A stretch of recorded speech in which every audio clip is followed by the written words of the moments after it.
C'est l'histoire de la rencontre entre le vent et la cathédrale la plus connue au monde.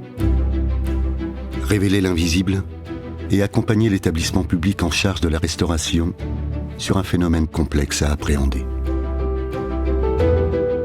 Pour étudier l'interaction entre le vent et la forme unique de la cathédrale, une maquette à l'échelle du 1/150e est réalisée en impression 3D à partir du modèle BIM fourni par les équipes de l'établissement public. Elle est complétée par une maquette de l'île de la Cité, reproduite sur un diamètre de 540 mètres. Pour caractériser les effets du vent, la maquette est installée dans une soufflerie spécifique dite accouche limite atmosphérique. Des blocs de bois appelés rugosités permettent de sculpter le vent pour lui conférer son caractère vivant avec ses turbulences et ses instabilités.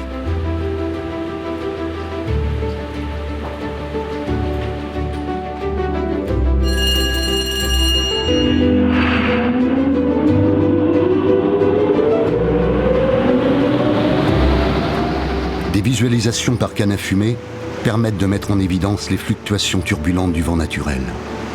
Lorsqu'elles vont rencontrer le bâtiment, ces turbulences vont générer les contraintes les plus fortes auxquelles la structure de la cathédrale devra résister.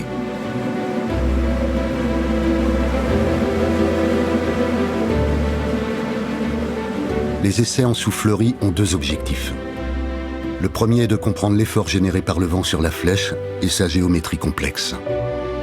Une balance dynamométrique de grande précision permet de mesurer la force instantanée maximale exercée par les rafales du vent et comprendre ainsi comment le vent va solliciter la charpente atypique qui soutient cette flèche.